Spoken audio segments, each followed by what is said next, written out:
Kasama namin, maaari kaya?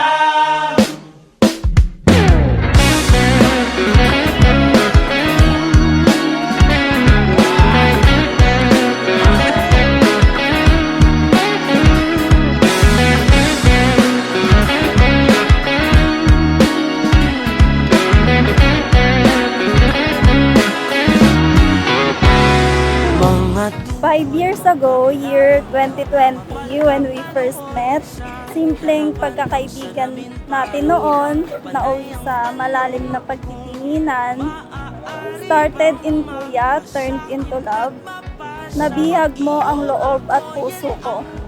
burrito kong dasal, dalawang pag-ibig lang ang pinag-aasam.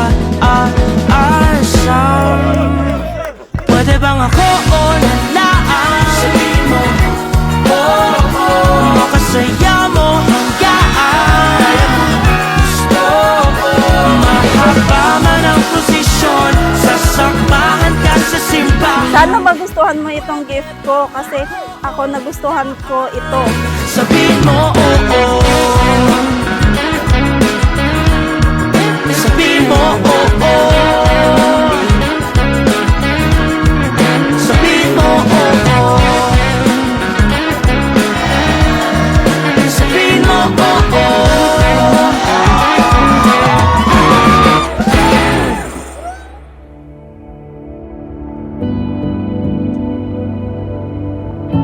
Tatay, laging sinasabi ng mga kamag-anak natin, mga kapitbahay na maswerte ka sa mga anak mo. Pero ang totoo, kami maswerte sa inyo kasi nagkaroon kami ng magulang na tulad nyo ni nanay.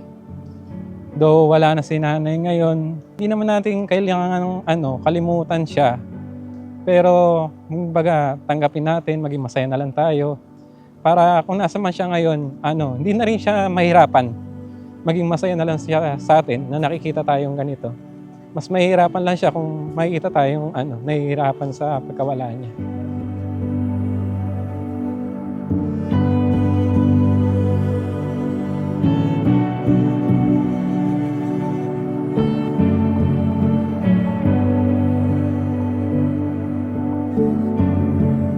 Masaya naman ako syempre. Yun nga lang may kaba. Ayun, parang may panghinayang din kasi wala yung mother ko dito eh. Siguradong siya yung proud na nandito na ako sa puntong to na kakasal na ako sa isang mahal na mahal ko talagang babae. Yun.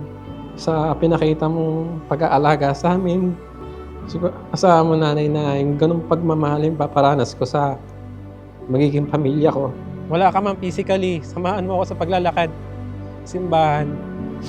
Dahil talagang sobrang namimiss ka namin. Sana gabayan nyo kami sa araw-araw.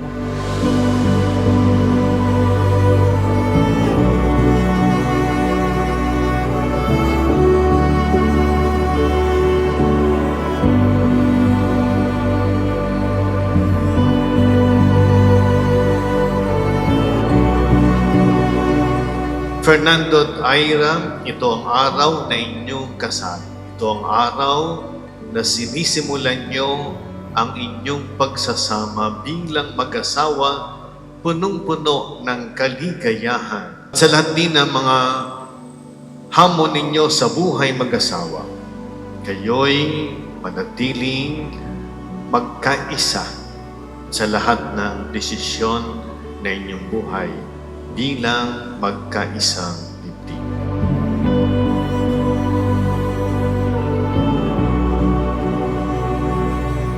Thank you kay Mama, kay Papa, kay Tito Jo. Mula nung maliit kami sa pag-support hanggang sa mag-mature kami. Thank you sa guidance niyo po.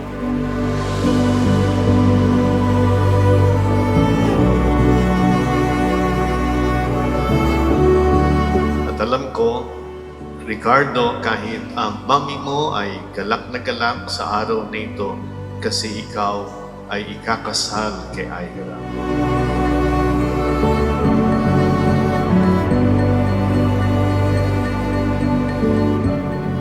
Lobby. After almost a year na pinagplanuhan natin, pinag-ipunan natin itong wedding day natin. Sayang nga lang hindi siya inabot ng nanay mo, ng papa, ni nanay ko rin, ni nanay Fausta. Pero worth it pa rin naman. Hanggang dulo, ikaw lang ang pipiliin ko.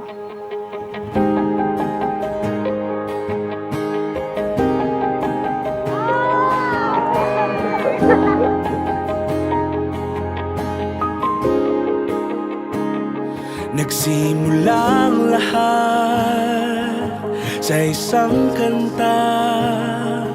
A beautiful pair, a beautiful wedding, a wedding made in heaven. Beses humindi, buti ay di ako nakinig. Salamat sa pag-unawa mo sa akin sa maraming bagay. Gusto ko lang ding malaman mo na talagang nakikita ko sa iyo yung isang ideal partner na panghabang buhay. Laban ko, tahanan mo ako, di magbabago yun. At pag ika'y nawawala, tingin ka lang sa aking mata. Pagmamahal sa'yo, di mauubos yun. Lalabanan ko lahat para sa'yo. Basta't nandito lang. After this, simula na ng totoong buhay natin bilang mag-asawa. Maraming challenges na darating. Basta magtulungan lang tayo, mag-unawaan, magdasal, at respeto sa isa't isa. Simpleng mga salita, pero malalim ang mga kahulugan. Asahan mo na magiging responsible at mapagmahal akong asawa at tatay. Lagi lang ako nandito, di ka na mag-iisa.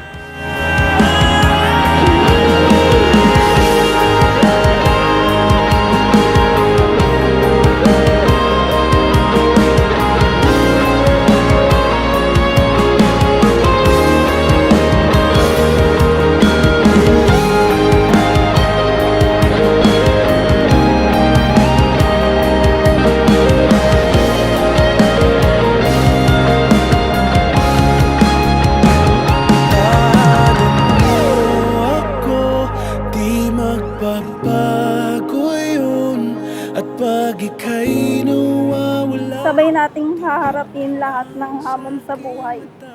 Sa hirap at ginhawa, di kita iiwan. Alam kong magiging mabuting asawa at ama ka sa mga magiging anak natin. Hanggang dulo, ikaw at ikaw ang pipiliin ko. Hanggat sa dulo ng ating pagmamahal, hanggat sa kunin tayo ng may kapal. Palakpakan po natin si